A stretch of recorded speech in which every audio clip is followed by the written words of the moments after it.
I'm a development economist, so I'm particularly pleased to have today Kavitha to speak on the topic of inclusive development. Telangana Model, what is it? What's different? What can we learn from this? What are its unique features? To introduce, so I know I'm not the star attraction here, so so I'll keep this very short indeed. To introduce our speaker, I'm going to ask Sanam Arora, my friend, and the founder and chairperson of NISAL, the National Indian Students and Alumni Union, which has done such good work with Indian students and with the Indian Students Associations in the UK, with students who are a long way away from home. Especially during the recent pandemic, but also over the last several years. So I'm going to ask Sanam first to introduce. She's kindly agreed to introduce the speaker. A couple of housekeeping notes. One, as you can see, the session is being recorded, so be aware of that. The second, the format basically will follow the standard kind of university format, which is basically we'll have the speaker speak for about 30 minutes, give or take. We'll follow that with a short discussion. I'll ask a few questions. Sanam might ask a question or two, and then we'll throw it open to the floor. Okay? So hopefully that will generate a bit of a discussion. And then, we've been very bad with timekeeping so far, but we'll be out of here at 8 o'clock. That's the plan for the evening. Okay. I'm not sure that's optimal. Okay, watch out for the light switches at the back. Sanam, thank you.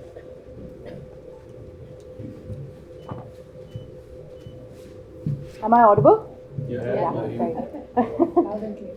Perfect. Thank you so much, Professor Jain, for hosting us here and for providing us the opportunity to be here at the University of Oxford. I was saying earlier, it's probably the closest I'm going to ever get to being in Oxford because it's well above my academic radar, but I went to the LSE. But no, it is absolutely my honor to introduce our very, very, very distinguished speaker, Ms. Kavitha Kalvakuntla. May I please have a round of applause?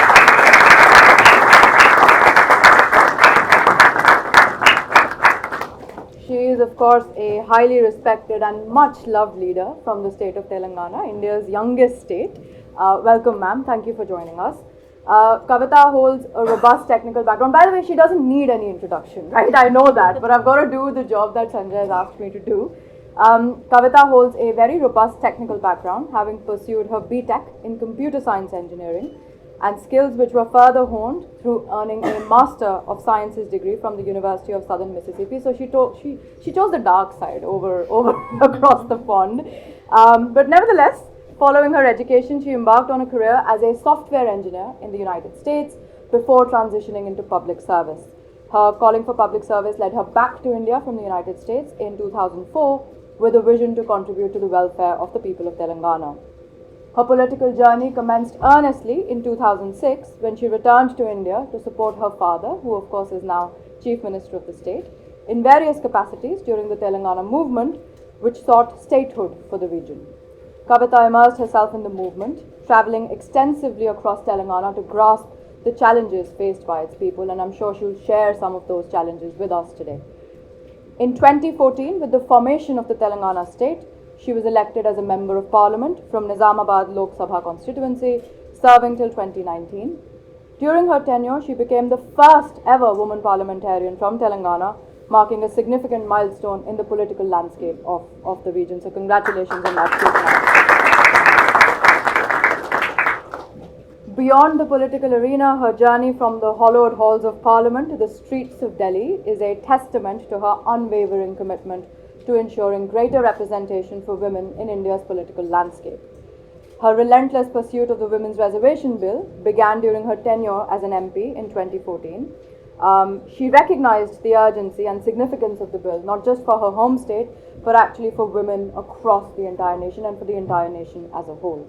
This vision was furthered in the patronage of the Chief Minister and BRS Party Chief, K. Chandrasekhar Rao, when the Telangana State Legislature unanimously passed a resolution in June 2014 requesting the Union Government to provide 33% reservations for women in legislatures.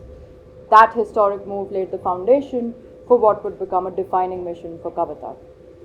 And undeterred by the political complexities that can often thwart such movements, particularly in our country with all its political complications and diversities, Kavitha continued her tireless efforts to pave the way for the tabling and the passage of the Women's Reservation Bill.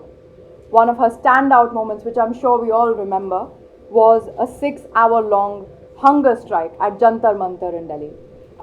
Earlier this year, a very, very powerful symbolic gesture that resonated with like-minded opposition parties as well. Inviting them to join in her protest, she sought to emphasize the urgency of the bill's passage and garnered support from across the political spectrum. For those of us who follow Indian politics, I can only imagine what a significant feat and what a challenge that would have been. That protest, of course, was aimed at demanding the introduction of the long-pending Women's Reservation Bill in the forthcoming budget season of Parliament. This demonstration witnessed the confluence of over 6,000 people and support from over 18 opposition parties, with the ones who opposed actually expressing solidarity with it as well. In the history of Indian politics, Kavitha's journey towards shaping the discourse of the historic Women's Bill stands as a testament to her tenacity, strategic prowess, and unwavering commitment to gender equality in politics. Her tireless efforts, as I said, have brought parties across the spectrum to the aisle together and have rekindled hope for a more inclusive and representative Indian democracy, one where women have an equally important role to play in shaping the nation's future. Today, she serves as a member of the Legislative Council from Nizamabad, continuing her advocacy for inclusive growth and development in Telangana. We're very pleased that hopefully she'll be able to share what the Telangana model is all about with us today. Please join me in welcoming and extending a really, really loud round of applause to our speaker.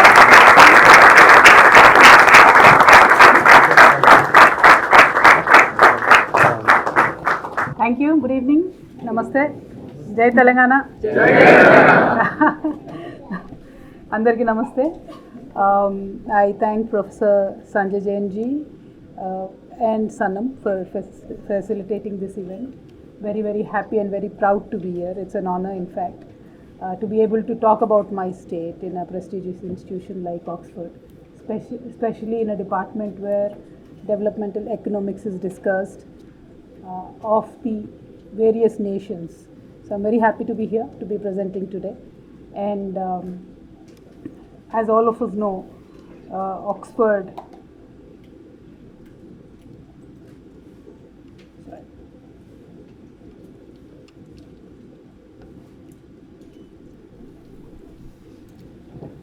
As all of us know, Oxford is a very age-old institute, which is an institution which is reputed across the world for its research. And very happy to be here because when I speak about Telangana, when I speak about development, in fact, me and Professor were having a off-the-record chat just right now and talking about why do we only talk about developing nations, why not compare it with the developed nations, etc. So there's a lot of theories about it. But practically what I have seen in Telangana, I think there's a lot of weight and that can be discussed, the model can be discussed across the nation. That is the hope and aspiration that I came here with.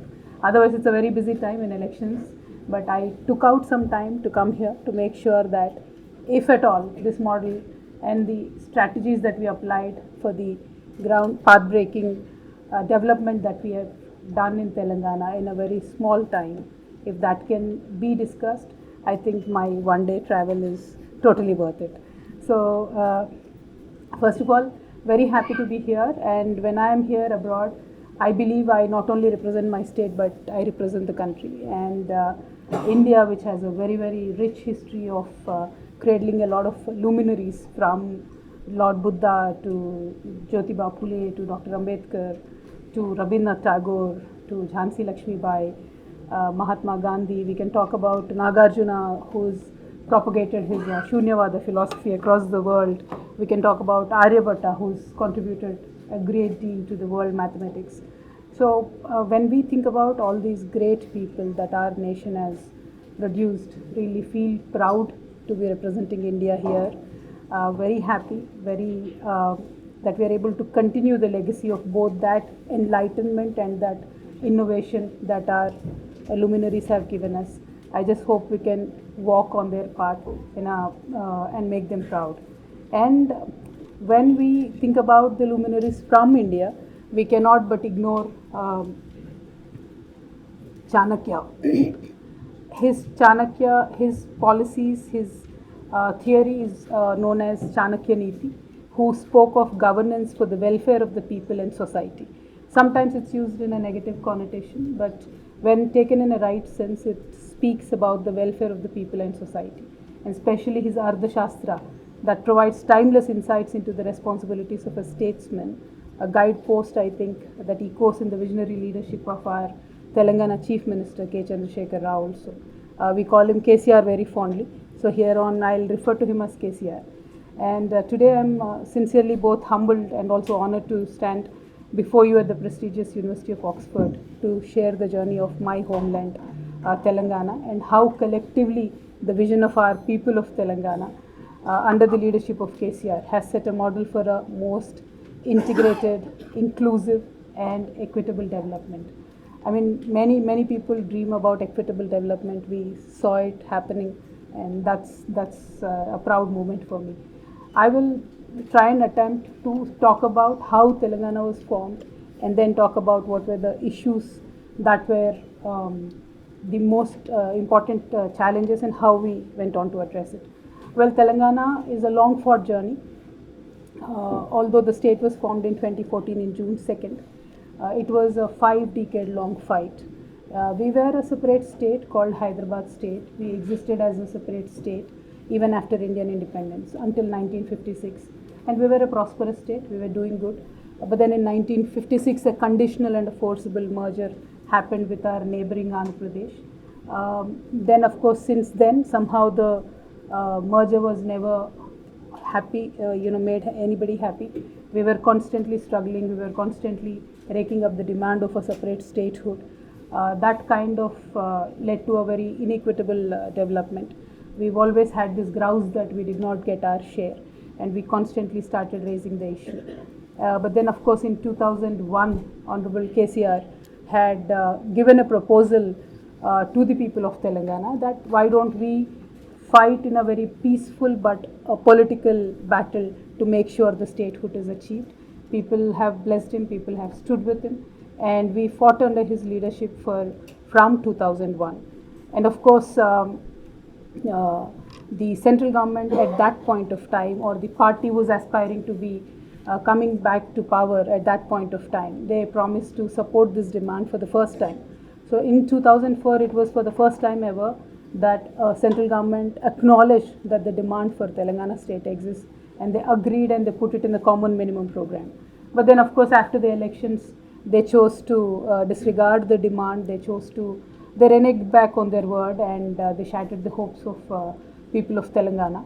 So KCR had to come out, then go on to the fast until death in 2009. Then the announcement of Telangana had happened. Well, the separate statehood movement was full of flip-flops. From 2009 until 14 also, we were constantly seeing this turmoil happening. But finally, in 2014, June 2nd, the state was formed. So this is exactly 9.5 years back. And when we look back in 9.5 years, how was Telangana? Because I was just interacting with people here, and she was very happy. Sorry, I don't know your name. Sahishnavi was very happy that she visited Hyderabad and she's seen unprecedented growth. But in 2014, that was not the story. In 2014, the story was out of 10 districts of the state, 9 were declared backward by the central government. 2 districts, Khammam and Mehboob Nagar, were categorized as the most hungry in the country. And the agriculture and allied sector, which supported around 46% of the population of the state, it was under severe distress, and the farmer suicides were number 2 in the country. It was very unfortunate, but that was the state of affairs. And we were a severely power distressed state. The shortage of power was around 2,700 megawatts, which ultimately led to a power cut of about 4 to 8 hours across the state, and that resulted in industries being shut at least for 2 days in a week, so they could operate in shifts. And neither we had adequate surface water for irrigation, nor did we have enough water for the drinking water. Also, of course, when your whole 9 districts are backward, revenue of the state was in shambles. So that was the situation in 2014, and that was the situation in which we inherited the state. But then what did we do? How did we change that situation from being a power deficit state, from being a state which had no drinking water, from being a state which had no irrigation water, now to a power surplus state, now to a state where we are number 2 in paddy production? How did that transformation happen? And that is the story I am here to share with all of you.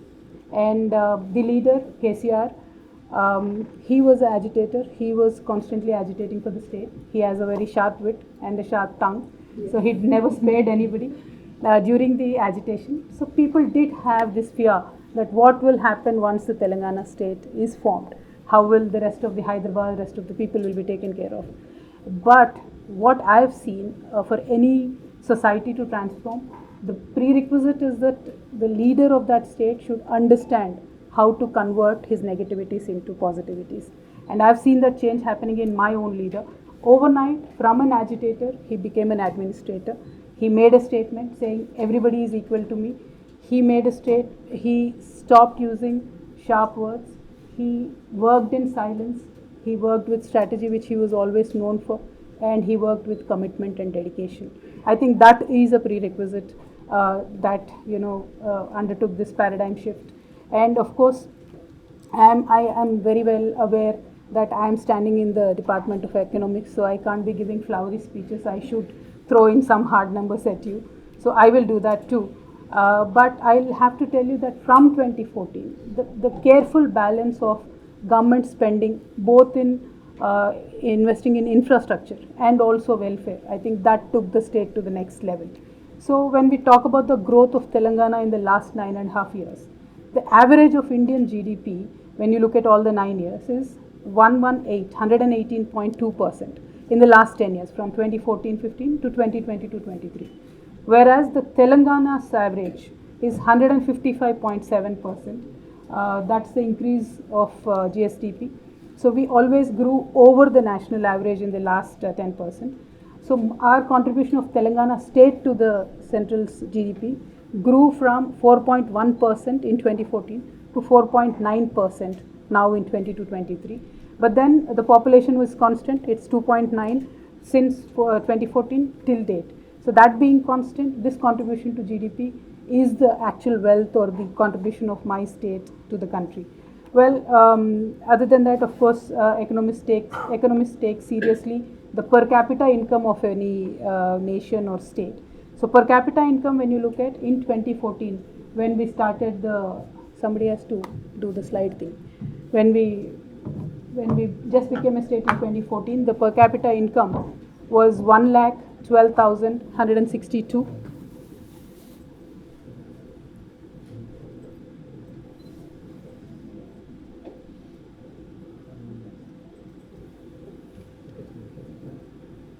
The next one. Sorry, my technical issue. Carry on. I get to the per capita income. The next one. Yeah. So in 2014-15, we were at 1,12,162. Now this year we are at 3,17,115. So we have literally doubled the per capita income of our people, and this is in less than 10 years. But then see, per capita income also at times can be deceiving, because growth could be stagnated in few people's hands, and not everybody probably gets a benefit of the growth. So there is a concept called as Gini coefficient. The lower it is, the better it is for the people. The lower it is, that means everybody gets enough share of the income. I'm very proud to tell you that my state, Telangana, ranks number 1 amongst all states in terms of equitable income distribution, and our Gini coefficient is 0.10, which is literally on par with the Nordic nations, or even better than most of them. So this is the thing that makes us all happy. The poorest of the poor is getting the benefit. Everybody is getting the benefit. And how did we achieve this? My personal love, and India is an agrarian nation. We have to understand the fact. Any investment that we make has to be in agriculture. It cannot be ignored. That factor is taken very seriously in Telangana. 46% of our population is into agriculture. So we've made very, very serious investments in agriculture. In 2014, when we started, our agriculture growth was minus. It was minus 0.7%. And now, when you look at 2023, it is 37% in positive. So we have grown leaps and bounds in agriculture, and agriculture allied sectors, it could be dairy, fisheries, meat, poultry, etc. That we have grown by 13.3%. That was also negative, but we've grown now. And the best part is even during COVID, we've kept on growing at 15.7%. And this is primarily because government intervened and procured every last grain of the crop or the yield that the farmers got. So they didn't have to go around trying to sell it, but the government purchased it, and that is how the farmers got the money.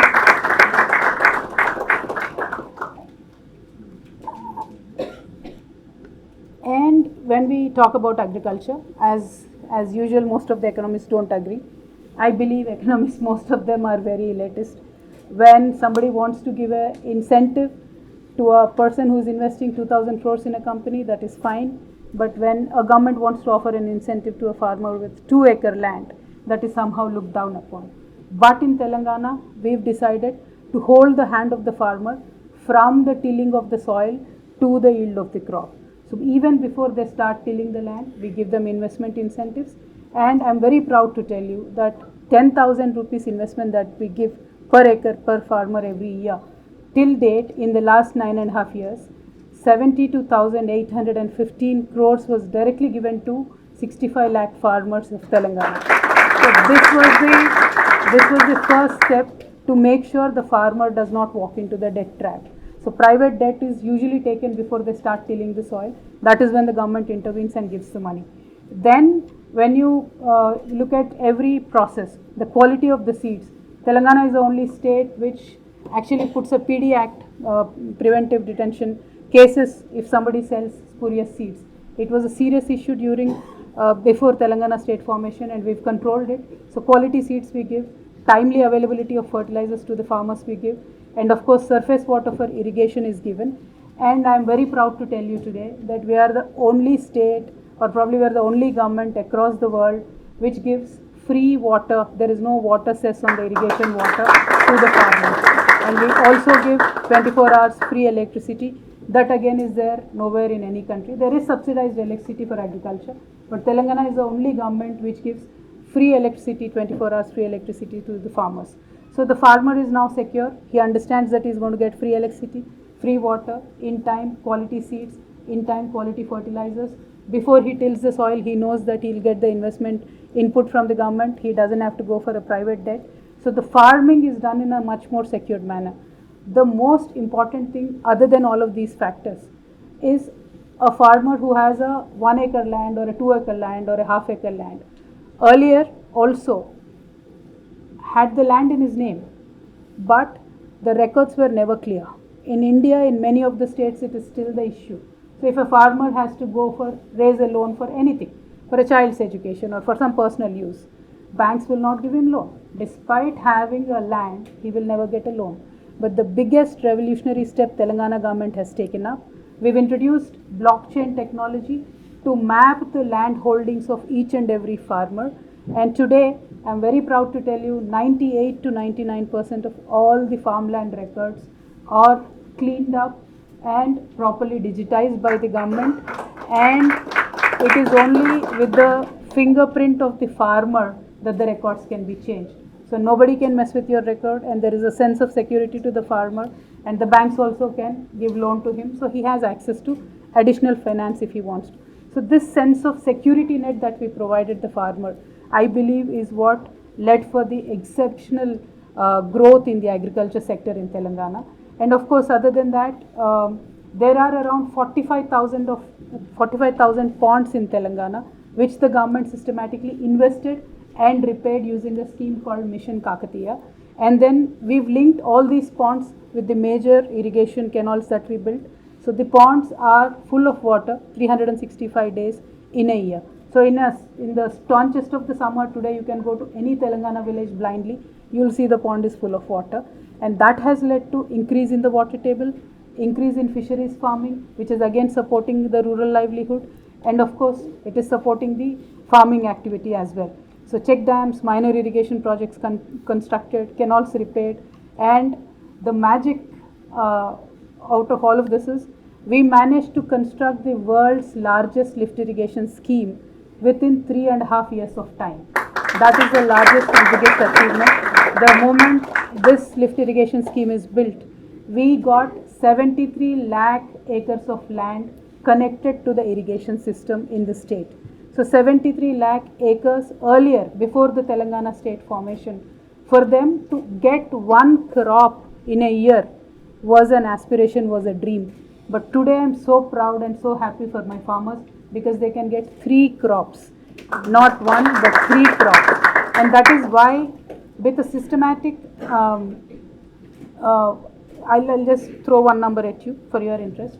Overall, before the state formation, from 2004 to 14, those governments, whoever was there, irrespective of the parties, those governments, the investment that they made in agriculture was 7,994 crores. But Telangana government in the last 9.5 years, we invested 1,91,612 crores in agriculture. So a policy, however powerful it could be, however positive it could be, if it is not backed up by your purse, the purse of the government, it is not going to work. So that is what Telangana government did. We framed powerful policies, we framed good policies which will help the people, but then backed it up by the finance. So the outlay and the way to spend it, that management, that efficiency in the governance, that is what set us apart, and that is what today gave the results. As a result, now the area under cultivation increased from 1.31 lakh acres to 2 crores because it's consecutive seasons we are talking about. That's why the number will be double. And of course, the paddy production increased from 68 lakhs to 2 crores metric tons in next slide please, in 2021. So we are today the highest, second highest, this is 2 crores. So we are today the second highest paddy producing state in the country. We are only competing with Punjab. Where are you, Sanam? We are competing with Punjab. So, and then of course today irrigation facilities, as I said, are available to 73 lakh acres. But then next time, once the Palamur lift irrigation scheme is done, then we will be able to connect 50 lakh more acres to that network. And once that is done, you can imagine what Telangana is going to grow, nothing short of gold. So one other important thing that we did, whatever revenue came to the government, we used it in a very positive way to make sure the cycle of prosperity continues, to make sure that the multiplier effect of the investment is properly taken care of. And that is why I am proud to share a figure with you. When Telangana state was formed, when Telangana state was formed, you are revealing everything already. Okay. This is why I can't make it for Oxford, guys. That's all right. So in 2014, our budget was 62,000 crores. Now it has grown to 2,94,000 crores. And that is again made systematically invested into various projects, starting from drinking water, in which we invested 36,000 crores to make sure that every household in Telangana is connected. And the next one will be the power segment ka khol dijiye, Sanam please.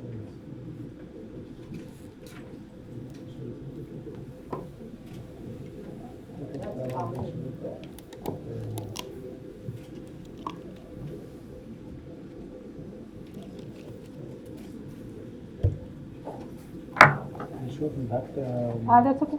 That's okay. That'll work.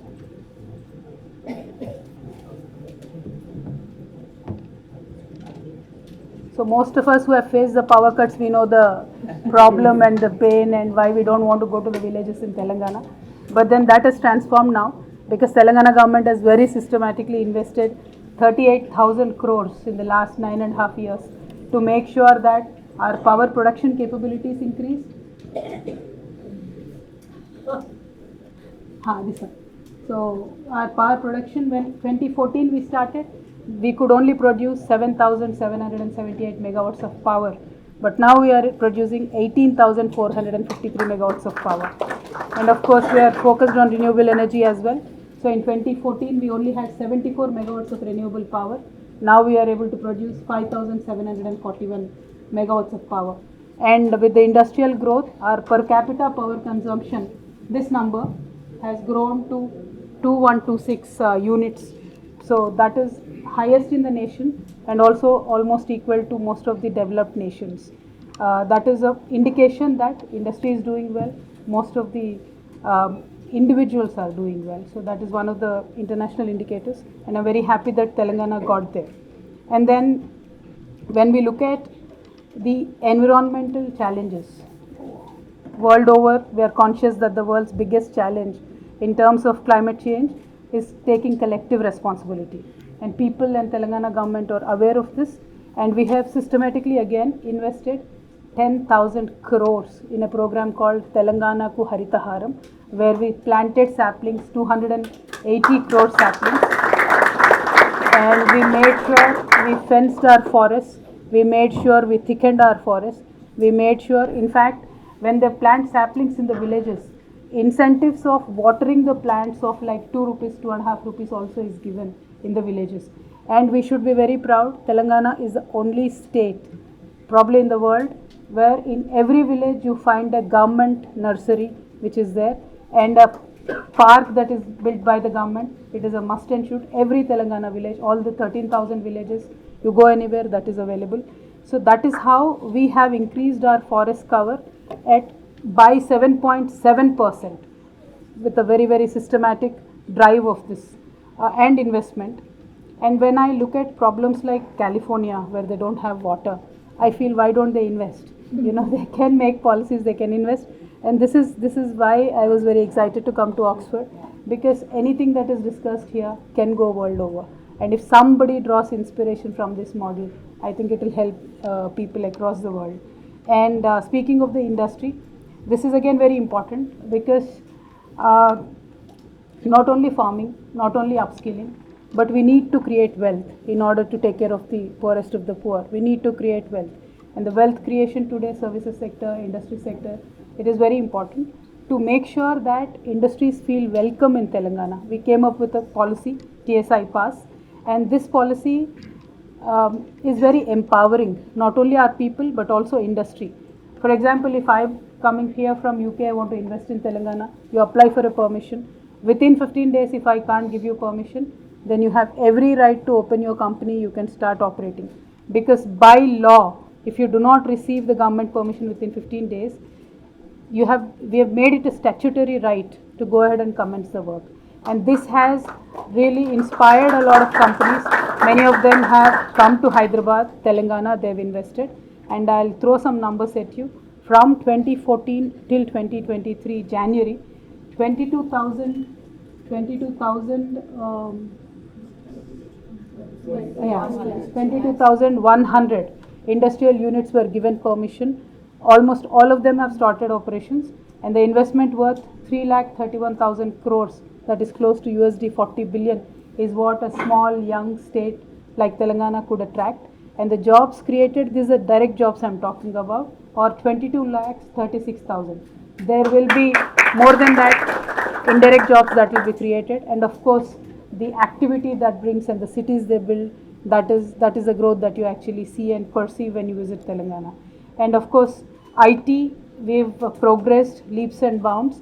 The IT exports in 2014 were 57,000 crores. Today we are at 1,83,000 crores.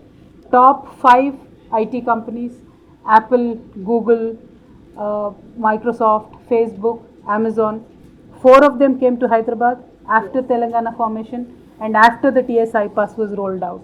So that clearly is a success of the policy, and also clearly a success of visionary leader like KCR Garu.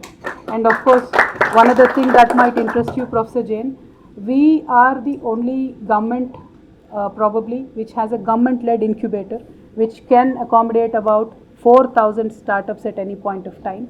We have T-Hub 1 and 2, and of course we have a exclusive women incubator, it's called V-Hub. That is again government-led, government-supported, government-mentored. So access to finance, training, mentorship, is also all taken care by the government. This is also very unique, and nowhere across the globe you see that. And of course, not only making sharp policies, our leader is a person not only with the highest IQ, but he has the highest EQ as well. So he thinks with his heart. I would say that because also I'm his daughter, I understand how he thinks. He has a very sharp intellect, but when he sees a humanitarian situation, he will not think about anything, he'll directly jump into it. For example, I'll tell you, one day we were just discussing, I had received an application of a person who is suffering with elephantiasis, where one leg gets very fat, they can't move. It is a disease, but then that person kind of cannot move out of the house and not work. I just asked our leader that this is a situation, how can we help them? With one pen stroke, immediately 80,000 such people across the state started getting pension from that very day and moment. So that is the emotions with which our government works. And we are probably the only government where, unfortunately, if somebody passes away in a government hospital, we have a special vehicle to transport the dead body from the government hospital to the village, to the doorstep of a person. It's a special vehicle that is there, it's a special drive. And another thing, this is again my leader's brainchild. Pregnant women across Telangana, institutional delivery was missing. So to make sure that they come to the government hospitals, to make sure that the delivery happens institutionally, we've designed a program where the healthcare worker literally brings the pregnant women for every checkup in a government ambulance to the hospital, takes them back, drops them at home. I'm sure this does not even happen in UK, where we know and understand, one of the best healthcare systems in the world. But the way we take care of our pregnant women, nowhere else in the world anybody takes care of them.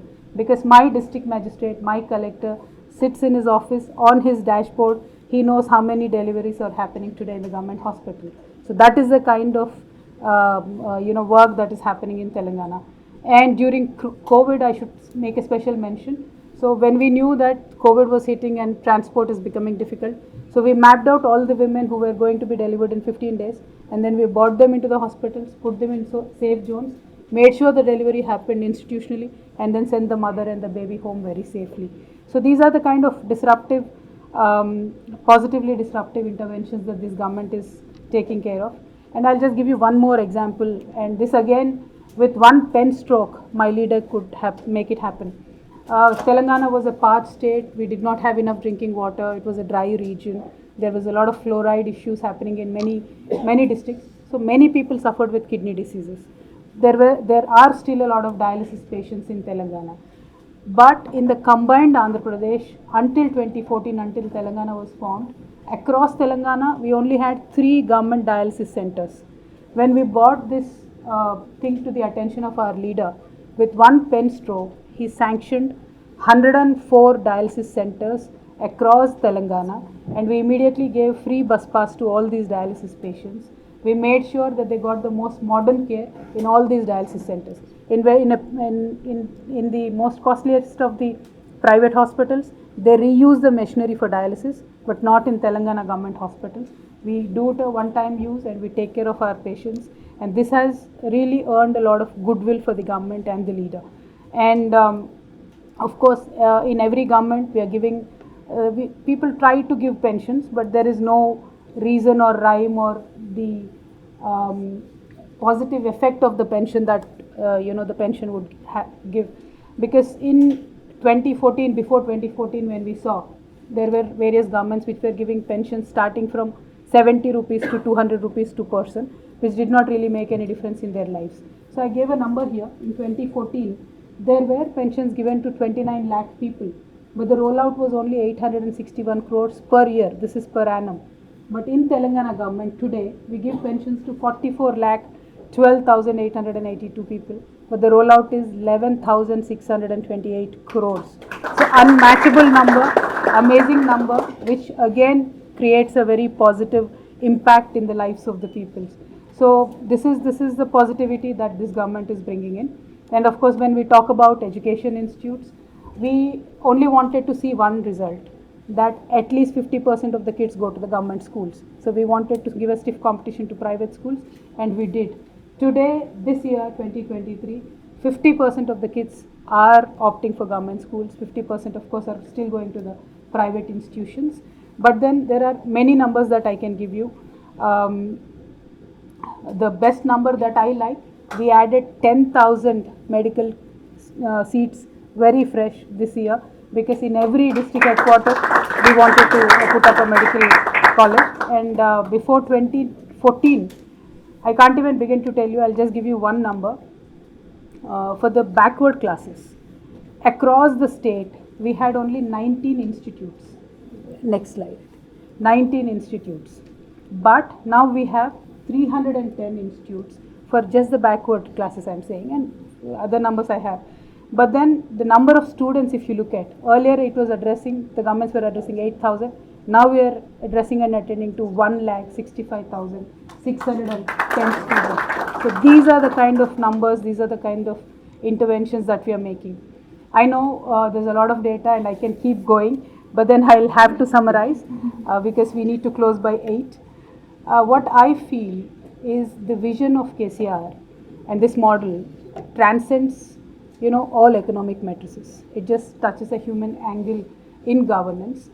And I understand in economics we always talk about the scarcity drives you to make certain choices.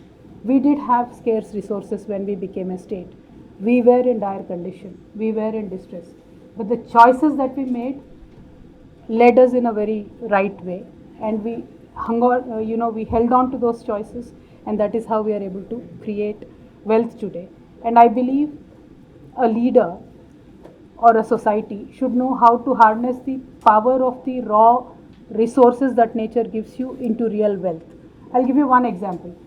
Godavari river, Pranahita river was always there. It was there before KCR, it is there now, it will be there after KCR also. But the way KCR could build world's largest lift irrigation project in 3.5 years and could irrigate 73 lakh acres just within a period of 3.5 years, no other leader thought about, no other government thought about. So that is the difference I'm talking about. How do we as a society harness the raw power of the nature that bestows us, and how do we convert it into real wealth? So today whatever is grown in those 73 lakh acres, that is the wealth of our state, and that is how our GDP is growing, that is how we are growing as a nation. So the Telangana model, when we talk about, the core of this model is to harness the existing resources that we have, and that I believe we've done wonderfully. And we are fighters. We fought for Telangana. We are fighters. We are fighting for the development of Telangana. And there is a joke in general about governance. They say if there is a bad government and you give them Sahara Desert, what happens is they'll create a scarcity of sand also. So that is bad governance. But when you want to look at a good governance, you should come to Telangana. I invite you, Professor Ji, please come to Telangana with your entire department. Now seriously look into what we have done. Tell us where we can improve, or tell the world what is working for us. And you can never get a better example than Telangana, because we were under duress and distress.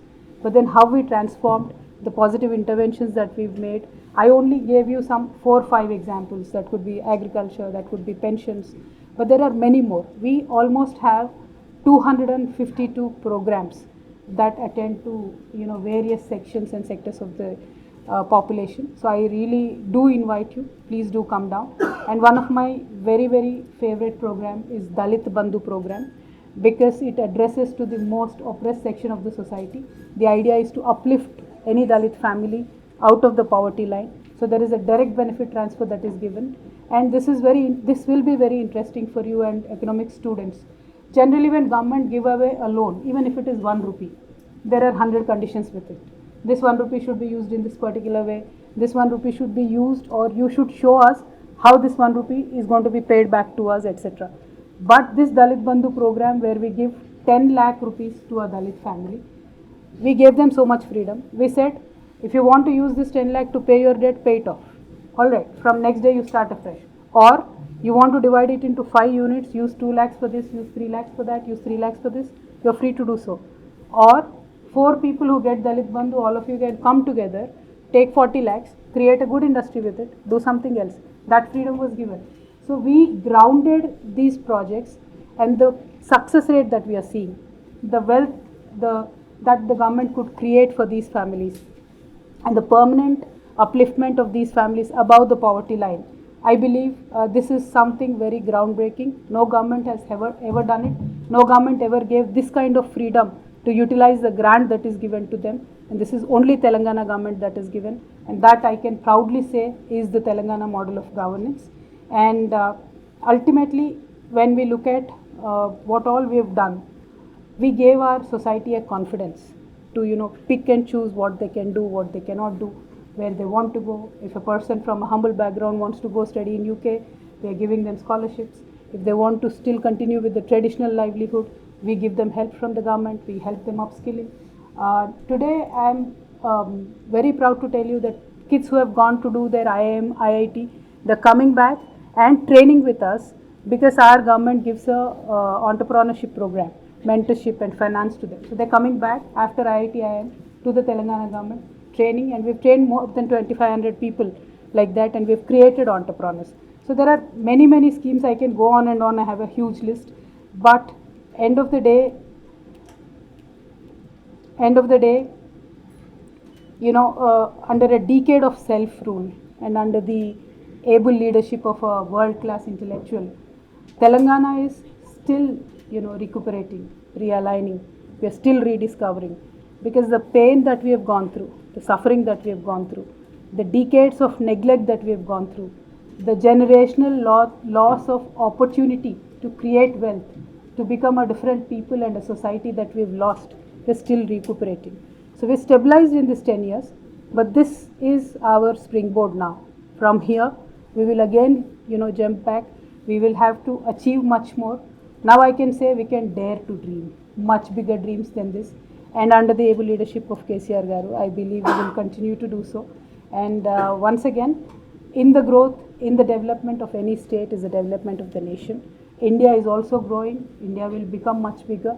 And with leaders like KCR, with models like Telangana, that can be applied universally to the nation, to the world, I'm sure we will grow as a country and we will be awesome, amazing. Thank you. Jai Telangana, Jai Bharat.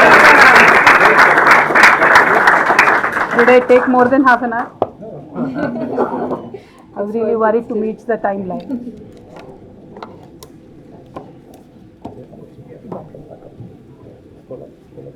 Do we sit here or we go down? Why don't you take a seat and I'll join you, and then perhaps Sanam will join us.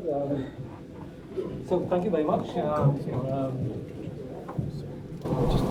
As an economist, you get a lot of numbers, right? So the numbers definitely tell a story. But I want to push a little bit harder on what the story is exactly.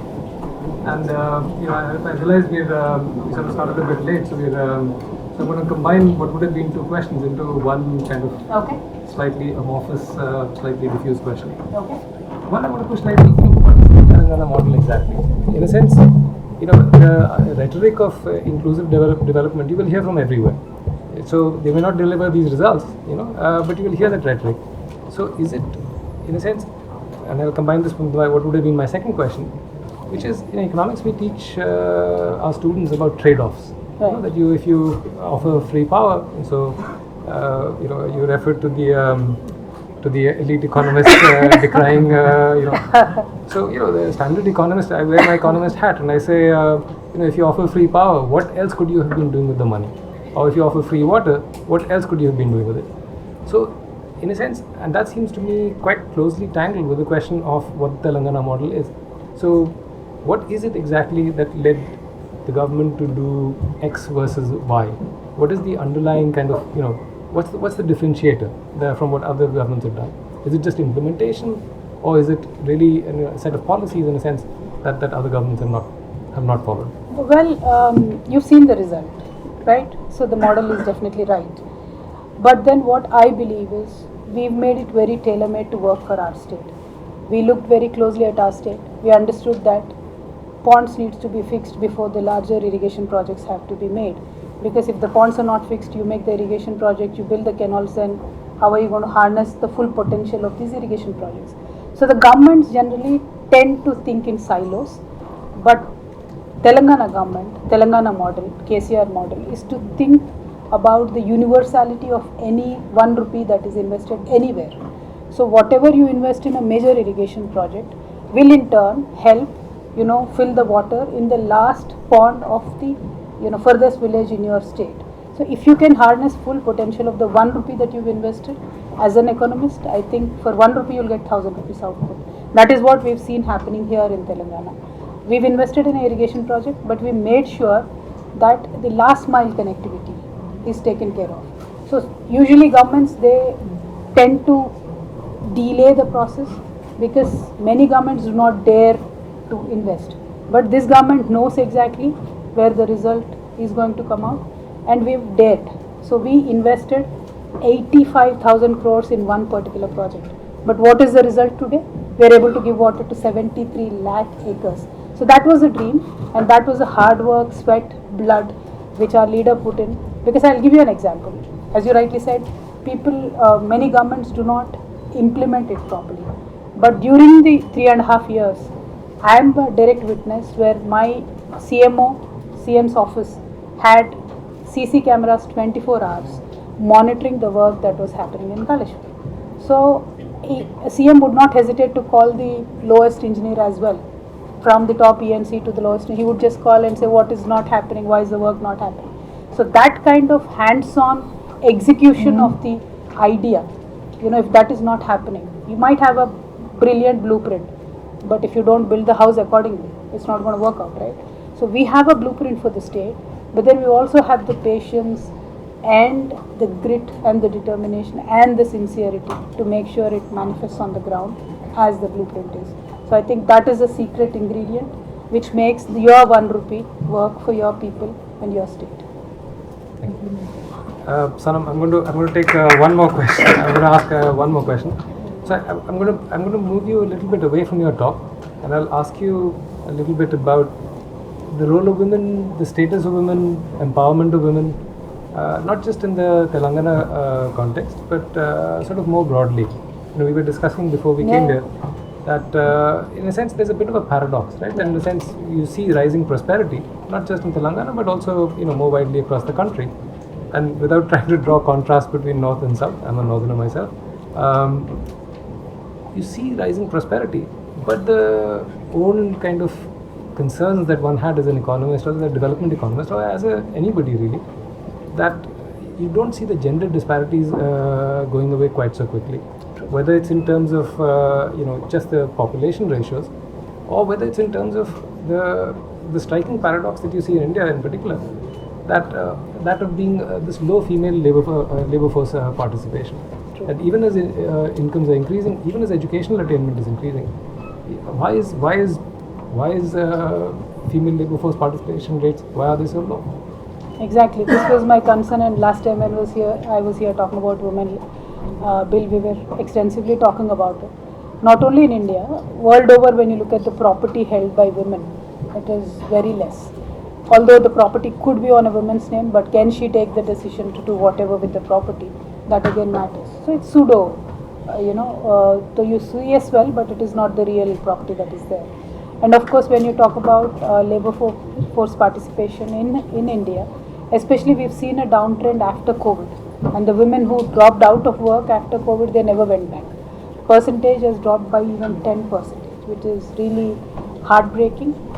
But also I believe, I'll give you a little longish answer, because women have an inverted work cycle. As in for us, when you get to 30, 27, 24, when you have children, you tend to drop out. But that is a prime for most of the men, when they pick up in their careers and they go on a different trajectory altogether. For women, it is the other way around. So when they drop out at the right age, then they can't come back, because by then the technology would have changed. By then the work, parameters would have changed. So there's a lot of upskilling again that has to happen. I believe that investment for women, who is doing it and who is letting them, take that leap, I think that is where we are lagging in India. And there are many issues like transportation is a big issue which we don't understand nor take seriously. But if your office is 20 miles away, people will say, I'd rather sit at home, why do you want to travel so long? It's not safe. So there are many things that come into picture. We really need to, as a nation, explore that, because the labor force dropping will not make India the superpower. So yeah, you're very right. We all need to really seriously think about it. 350 indices as CEOs, then there are women altogether. So that's in this country. So I think we have a long way to go insofar as gender equality is concerned everywhere. But Kavitha, my question is around the women's representation bill, since we are on the topic of gender equality. You once referred to it as a bit of a post-dated check. Yes. Why was that? What is the real status of the Women's Empowerment Bill, and what do we need to do to make it actually happen? Well, the bill is passed in the parliament now, but then it's not implemented in the immediate election that is happening after the passage of the bill. Because, well, absolutely being political, that particular party or the government wants to take advantage of the fact that they've passed the bill, but then they don't want to transfer the real benefit to the women. Because we requested, every state which was going to election demanded that let it be now. You know, you've anyway passed the bill, let it happen including Telangana, everybody demanded, but the party did not do it. Central government did not take the decision. So that's seen. Not even in US. I mean, US could not even have a women president till date. So it's not so easy for men or the parties or the systems and societies to accept. So how do you implement it? Yes, by force, by law, by a constitutional protection, and that is the only way out. So that is there, but not accessible immediately. Unfortunately tied to census, unfortunately tied to delimitation, which really is not a prerequisite for any of this, but it is tied to that. Just again, exposes the hypocrisy of the central government and nothing else. Yeah. Okay, why don't we open it to the floor? Let's see. So maybe we'll collect a couple of questions. Let's give it to the lady. Okay, let's start. Yeah. Hi, I'm Ashwarya.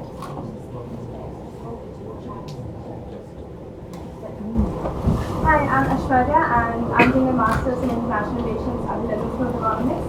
It's a pleasure and privilege to see you again, Kavitha ma'am. Thank you. And important components of development are inclusion and security for all the sections of society, including women. And we just talked about women empowerment on a broader, larger frame. I want to go to the specifics of it, and I kind of want to know about the SHE team, that scheme which your state has put into force, and what measurable impacts have it led on the lives of women in Telangana? Thank you. Telangana government took special care in terms of publicity, giving a 33% reservation for women in the police force. We're not successful yet. Number has not reached 33%. We started it. It's getting there. Apart from that, the concept of eve teasing prevents women from going to schools, colleges, works, and if neglected, it will then transform into a serious crime. So we need to strike it at the root when it is, slighter version of, getting to become a bigger crime. So that is what our Honorable Chief Minister envisioned, and we created a separate group of police who secretly record the whole process of, hooliganism, etc., and then counsel these people in front of their parents. So this is a very different concept when you counsel these guys in front of the parents, and unfortunately most of the time it is older men teasing girls. So you counsel them in front of their children. That really, it had happened. That's a fact. It had happened many times. So then the crime is not repeated again. We successfully managed to stop the crime at that level. And this model has been taken up by at least 17 states in India. Most of them like to execute that. They're training their policemen to do that with very successful results. Thank you. Yeah. Thank you so much for your Thank you so much for your insightful talk. It's very inspiring. I had one question. When we talk about, okay, by the way, I'm Ganesh. I'm a senior manager in a corporate tax department, and I'm also inclusion and diversity and equity champion of my company. So my question is basically talking about inclusion specifically. It's quite different in India because of our social, economic, cultural differences, and also religious aspects as well. And when you talk about Hyderabad specifically or Telangana, we have seen a lot of distrust previously, and also we have seen a lot of issues with religion and all. how did the government actually tackle them in the last past 9+ years? We haven't seen any of that, which is amazing work, and we do want to applaud government for that. But my question is basically, what are the unknown or unseen stories behind it? How did you actually make it happen? We don't see any religious discussed. We don't see any social economic. We don't see like a lot of things that were happening before 10 years. What were the main things, if you have to top it up with top 3 measures that you have taken? Well, first thing, second thing, third thing will be respect, respect, respect. If you individually respect a religion, you individually respect a caste, you individually respect a community, then the unrest that they harness in their hearts, that is gone. Then they trust the government, and from there the story of friendship begins. That is what we've done. So the moment the state of Telangana was formed, that is what our leader had announced, that now we are a different political unit, but we are all equal people, and we will all be happy. From then till date, no communal violence, because we celebrate Ramzan, we celebrate Christmas, we celebrate Batukama, we give clothes to poor people on Christmas, on Ramzan, on Batukama, and we give away a lot of things that we equitably give to all the religions. Plus, we are probably only the first state who gave Urdu the second language status. So the respect that you give to a particular group of people, like you celebrate Batukama, you make it a state festival, which was a demand throughout the agitation time. So you make that happen. Then that harmony reflects back, and in the society in general, what I have noticed, people don't want to fight. It is other forces which want you to fight. So we don't want our people to fight. We are clear about that. So our action in the last 10 years has been that. That is why we are very proud, irrespective of what was happening across the globe. Nothing happened in Telangana, not even a single incidence of communal violence happened, and we intend to keep it that way. Thank you. What did you want to say? That gentleman. Ma'am, for your insights on the Telangana model. I'm sure that they are also a student of international relations, and I wanted to know your insights on, you mentioned the Haritahara scheme on sustainable development, on green development, and how the government's tackling climate change, which is a pertinent issue for all of us. If you can give us some insights on the success of that scheme, and also mention how has it been inclusive of the tribal communities in the forest in these afforestation schemes? Especially the tribal community in Telangana always had this demand of self-rule. The habitations of the tribals, they wanted to rule it themselves. So after the formation of Telangana, we created separate gram panchayats. All these ST habitations were converted into separate gram panchayats. So now we have around 3,000 plus new gram panchayats added to the. But then again, it boils down to the point of respect.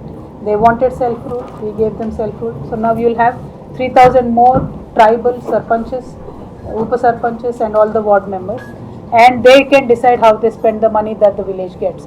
So that's a big thing, that's a big change. Then of course, we gave them rights on the Podu land. More than 4.5 lakh farmers, tribal farmers got rights on their land that they were asking for.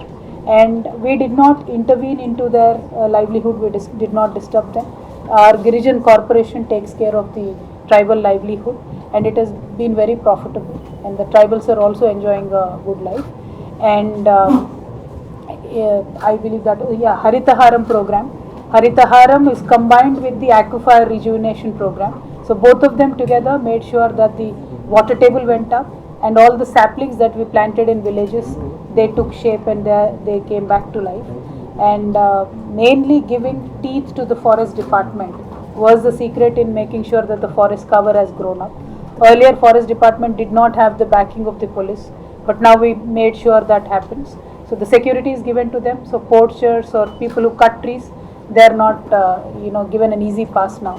So that led to the increase in forest cover by 7.7%, which is again top in the country. No state has grown that. Thank you. Good evening, ma'am. It is my privilege to meet you again. I have a question to you.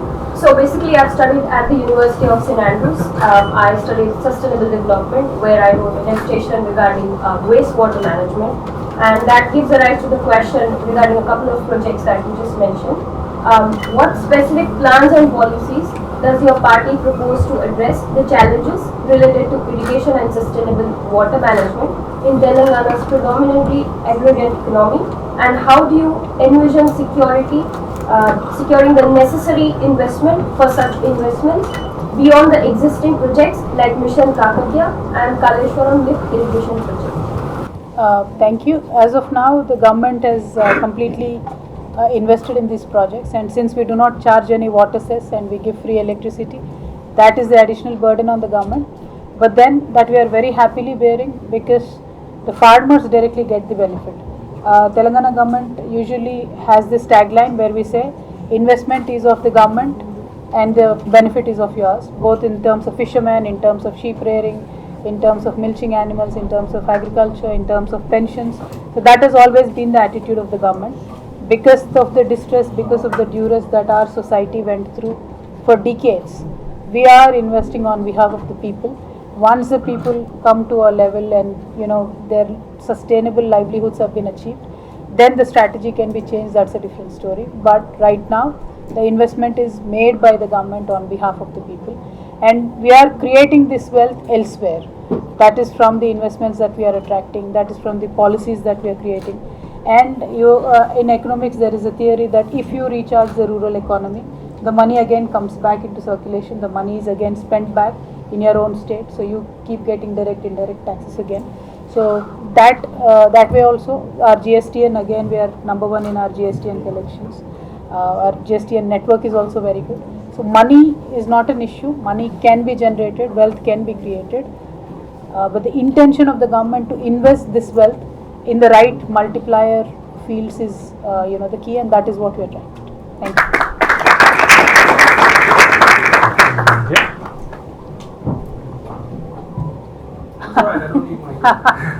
You're like, oh, sit down, I need to ask you.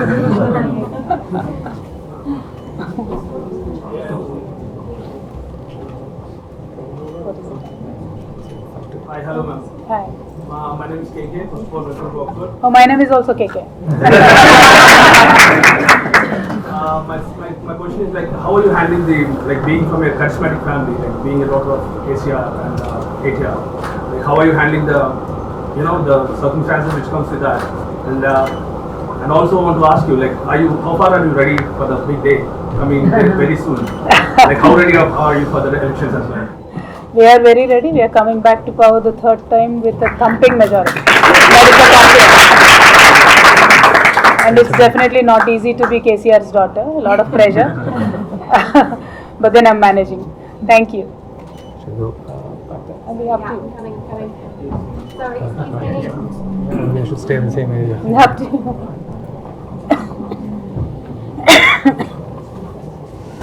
Hello, Kavitha. So my name is Santosh Madhyala. I work for JP Morgan Chase International Communications Department.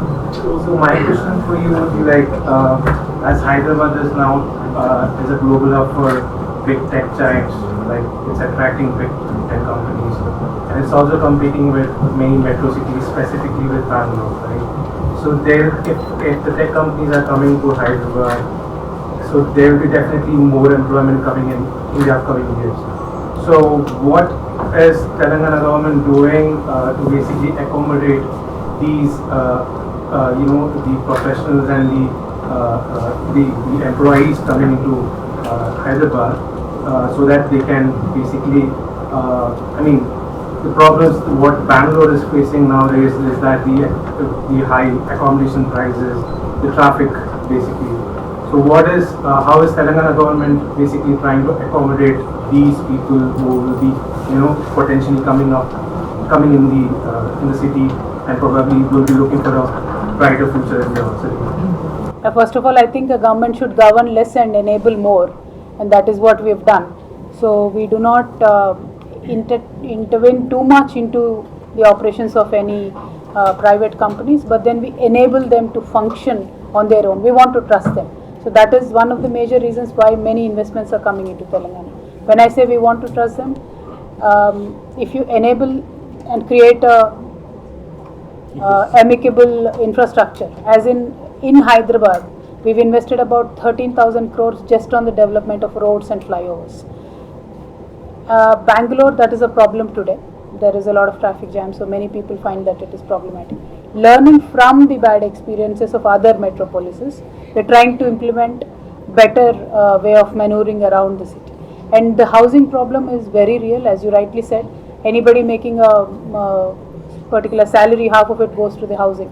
So Telangana government is particularly taking care of that issue in the sense that if you are giving out a fab city where you are going to get 250 companies, we are also demarcating a land of 200 acres in and around the fab city that will be given for a subsidized housing for the companies to build. So to take care of the employees in every category, starting from the basic labor to the highest of the highest paid employees, government is providing that space. And when you look at the prices of Hyderabad still is one of the most affordable cities in the nation, and we will continue to do so because our real estate policies and the water and electricity connection to both the industries and also housing, that is enabling us to do a good job there, and try controlling the prices has become easy. Advantage with Hyderabad is we are not restricted by a sea or a forest, so we have a lot of land availability. The city is also spreading out very nicely, so that again is contributing factor as well. Maybe we can take one or two more questions. Are you okay? Yeah. Okay.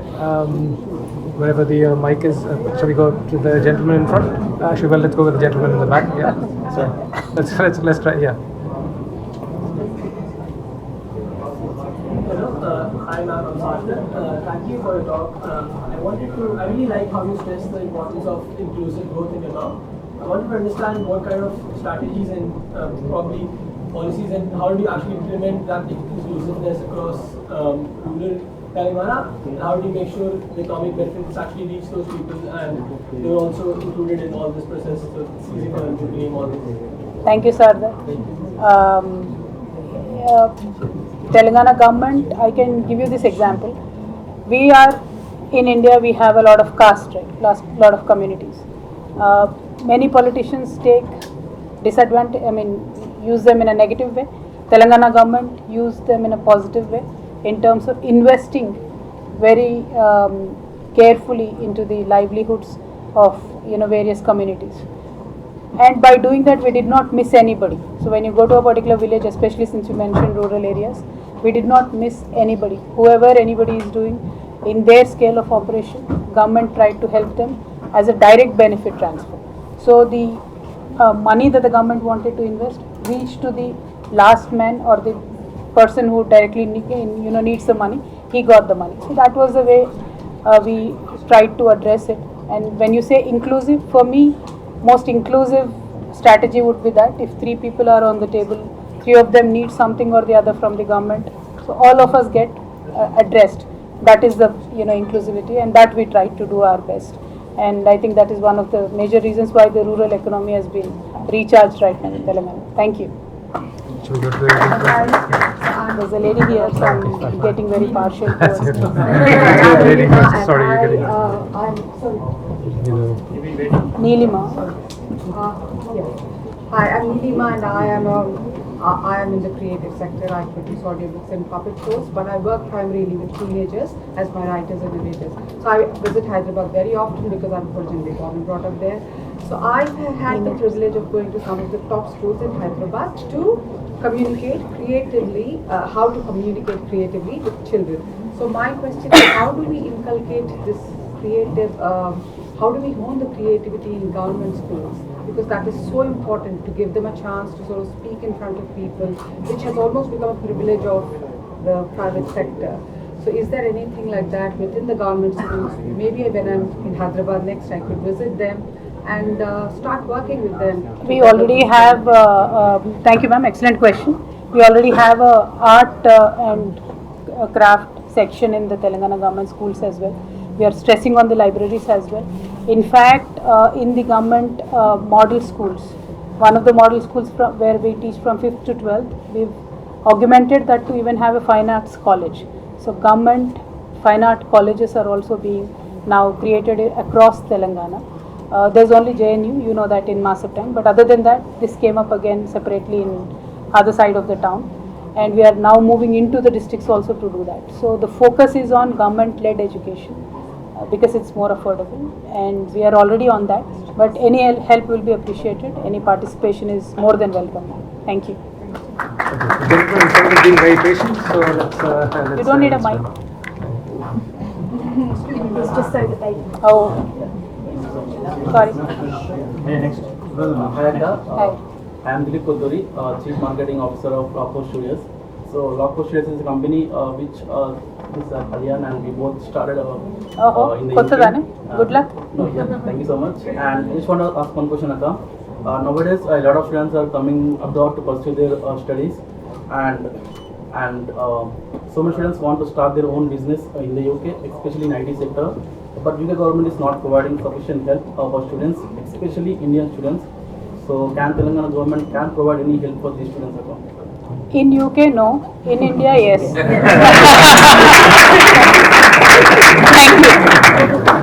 If I might just add something, since I do chair the Indian Students and Alumni Union in the UK, when we fought for about 7 years to bring the post-study work visa back to the United Kingdom, which all international students, including Indians, no discrimination, can now get. On that particular post-study work visa, you can do both a job, and it's an unsponsored route, so you have enough time to find a job, but you can also start your own business. And one of the fantastic things about this country is the startup ecosystem. The startup ecosystem as well as the scale-up ecosystem. So if you try and look at your local council, they'll have a lot of information and a lot of support available. There will be a number of incubators, maybe not as awesome as the ones you described, madam, but in your respective university, there'll be a lot of startup support available, undoubtedly, to a number of Contacts, students. Anna. Contacts. Okay, shall we take one last question from gentleman? Yes, please. Hello ma'am, I am very much happy to see you here. My name is Mujib and I am a senior data analyst at the age of 22. And my question is, recently I have travelled from Hyderabad to Karimnagar and I have seen some IT park in Siddipet. I am very much excited and very much happy for that. And my question is, how could you relate IT companies moving to the new cities? Well, I'm happy because we have one in Nizamabad too, and we have one everywhere, IT Hub, Khammam, Nizamabad. So idea is to take out the stress on Hyderabad, one. Two, educated youngsters in various districts, they should get opportunity to work from their own place too. During COVID, we have seen that there is capability of connectivity from every place. So then that gave us more ideas that industries could also, especially the IT sector, also could move into districts. And there are many youngsters who are ready to be employed by IT companies. And when we opened IT hub in Nizamabad, when I explained to the students, engineering students, that even 1 or 2 students can come and take the seats for rent and start working on your own projects, they were very surprised because you do not get that kind of opportunities elsewhere. So IT hub is actually a very good enabler in that way, and we've seen a lot of positivity. How much room we can expect in upcoming years in across the cities? As I said, we have just stabilized, so from here on it will be a very, very boom, boom, boom. Thank you. On that happy note, maybe we should Last wind up. question for the lady. Okay, last Let's one take question. question back. When they want to get selfie, they get a kid in them. Then you can't say no. So there's a woman there. Hi, Jai Telangana. Thank you. My question is, now that Mahila reservation bill is passed, when can we expect more Mahila MLAs and MPs? Arey, you missed the first question, dude. So the issue here is, bill is passed, but it is not being implemented right now. So we'll have to wait for some more time for that to happen. Thank you. Thank you. Awesome. Thank you. Okay. Just remains for me to thank Kavitha. I know she came off a flight this morning. I think she might keep going for hours if you don't stop now. So thank you all for coming, and thank you of course. Thank you so much. Thank you.